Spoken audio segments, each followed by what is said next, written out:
You're listening to FC Mancake, FC Cincinnati news, rumors, and banter. You're listening to FC Mancake. You gotta love it.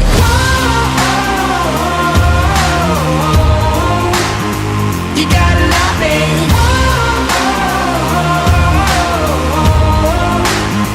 You gotta love it. Hey guys, FC Mancake here, coming at you with another video on another episode of FC Mancake tonight. It's a little different. It's not fully about FC Cincinnati tonight. I'll start with a little bit of what happened today. A little bit FC Cincinnati. FC Cincinnati returned to practice today. Got some video of them practicing again. Preparing for their match on Thursday against, I believe it is Indy 11. They're going to Indianapolis to face Indy 11. So there's that, and then there's the signing, which I made a video, my last video, of us signing, Richie Ryan from, Miami FC. Which the more I read about it, the more I hear about it, the more excited I'm getting about this guy, and about the signing. Like I said, for people that cover the sport, know a lot more about the sport than I do,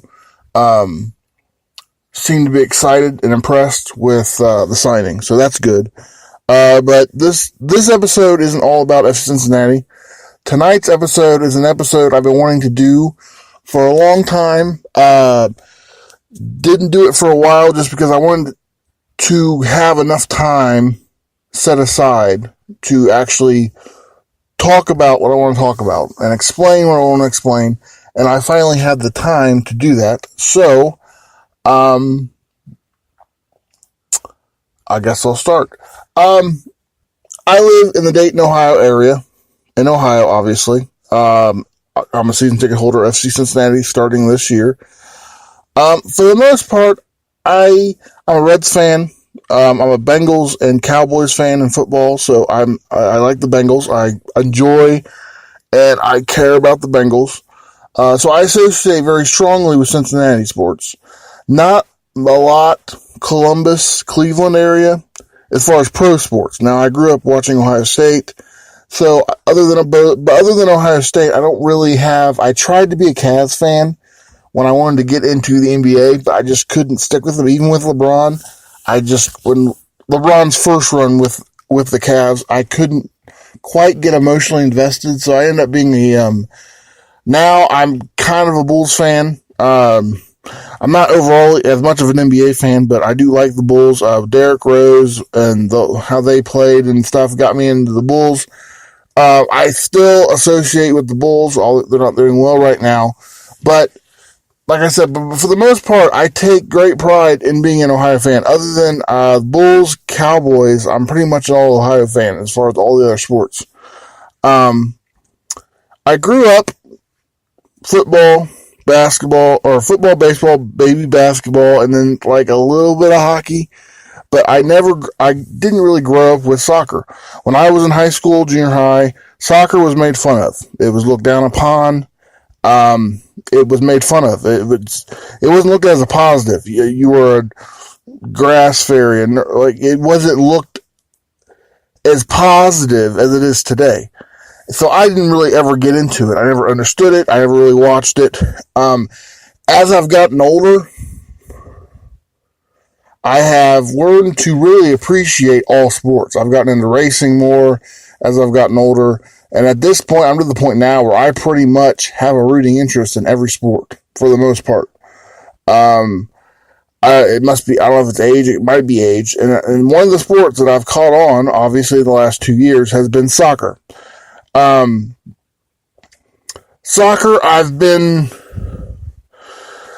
and hockey for me has been the two similar sports to really get into. I'm a Blue Jackets fan, Columbus Blue Jackets fan, and in hockey. Tried off and on, didn't stick. It didn't stick twice. It's now stuck, and I went to a Columbus Blue Jackets game, and I'm hooked on Blue Jackets, and now I'm emotionally invested in the Blue Jackets, and I'm a Blue Jackets fan. So then when I finally counting down the sports, okay, I want a team in every sport. So I kept going, crossing them off. I finally came to soccer, and this was maybe 2013, 2014, maybe even early 2012. I'm not sure.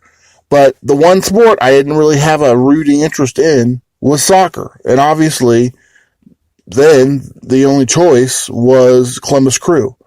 So I was like, okay, I'm a Crew fan. I said I was a Crew fan. I wasn't really, I played them on FIFA. I tried to get into them.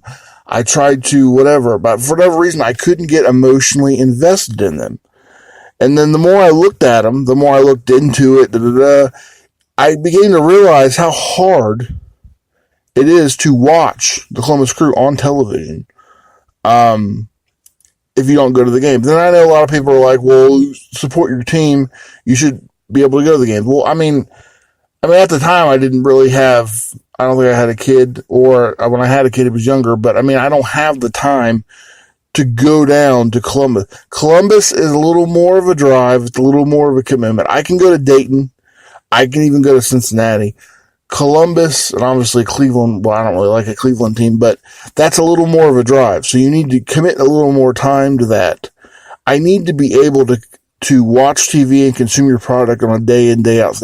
And this was before pre-court. And I don't know, obviously I'm not a Crew fan now. Well, actually, I never really was a Crew fan. I was trying to be a Crew fan, but I just couldn't get emotionally invested into them for whatever reason. I don't know what it was. I just couldn't get emotionally invested into the Crew. I tried to watch them. I tried to follow them. I just couldn't get emotionally invested. So, this was tried off and on. 2015, they made the MLS, I believe it was 2015, they made the MLS Cup versus the Portland Timbers.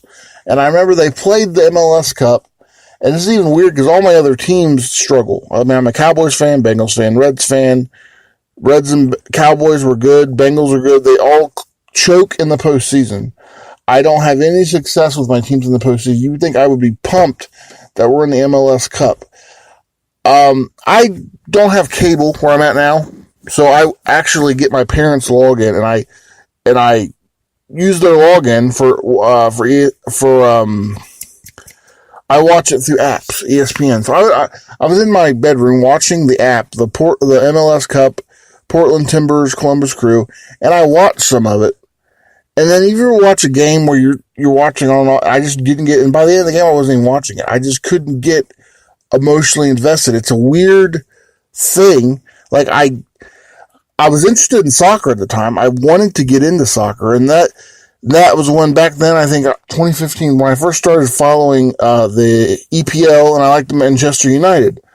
But I couldn't get into MLS, and I couldn't get emotionally invested. I didn't care about the game, and then I ended up not even watching the second half. They lost, but I ended up not caring, and I didn't finish watching the game. And I'm thinking, like, okay, this is my team. If they're in a championship game, I should be watching it and care about it and be emotionally invested.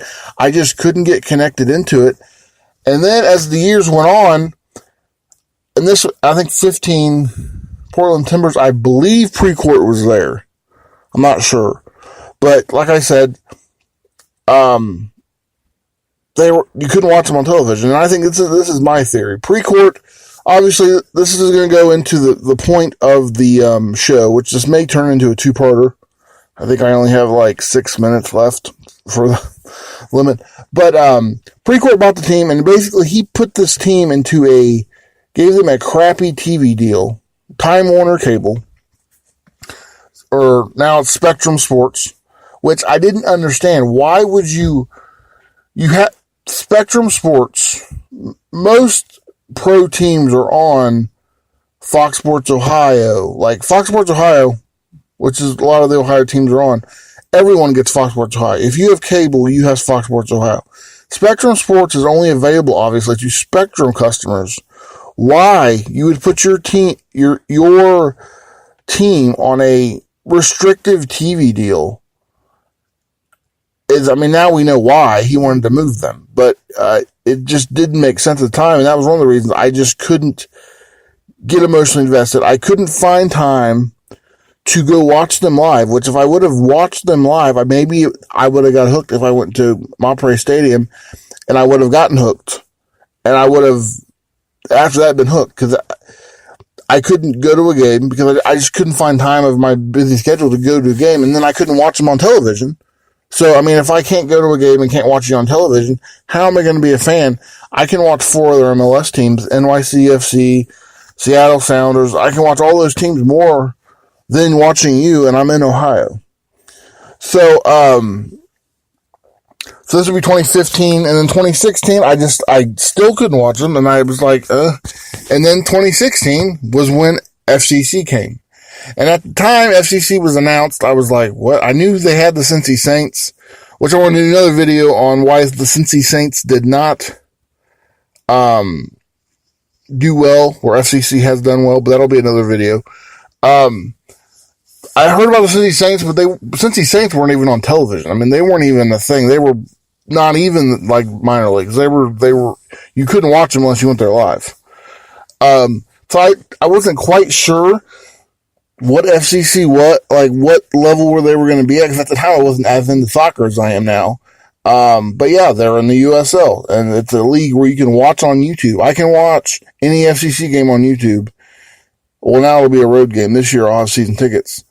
And I can watch any game on YouTube. And I know that'll change once they go to MLS. But the thing is, I'm kind of blabbling, but I am the fan.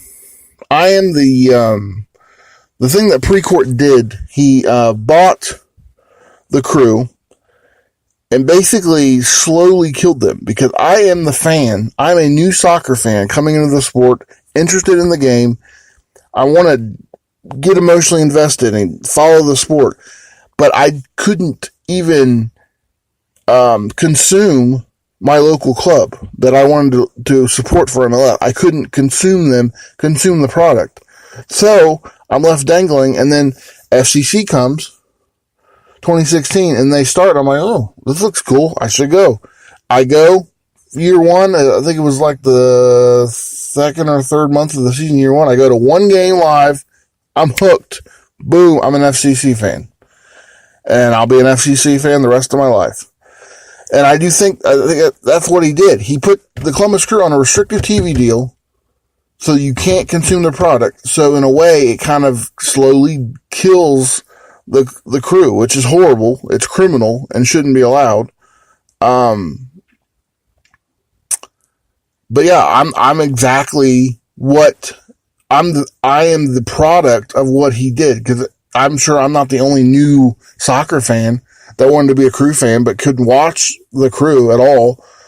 And the Crew, they have a history of ignoring Cincinnati. They have never really, you don't see Crew stuff in Cincinnati at all, around, even before FCC existed. I hardly saw any Crew stuff. I wouldn't see a lot of MLS stuff, but if I saw MLS stuff, it'd be Sounders, Chicago Fire, NYCFC. And NYCFC is like 2 years old, and you could see them more than the Crew are not visible in Cincinnati. I don't live in Cincinnati, but I spend a lot of time in Cincinnati. I go to Reds games, go to a lot of stuff in Cincinnati. I live in the Dayton area, but Dayton, Cincinnati, the Crew is non-existent as far as stores or even just people wearing Crew stuff. It's non-existent. So it looks like this is going to be a 2-parter. So I'm going to have to change the title when it posts to YouTube, but this is going to be a 2-parter.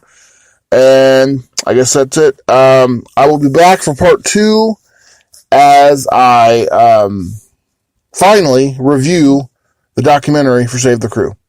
I'll see you guys here in a minute for part 2. You gotta love it.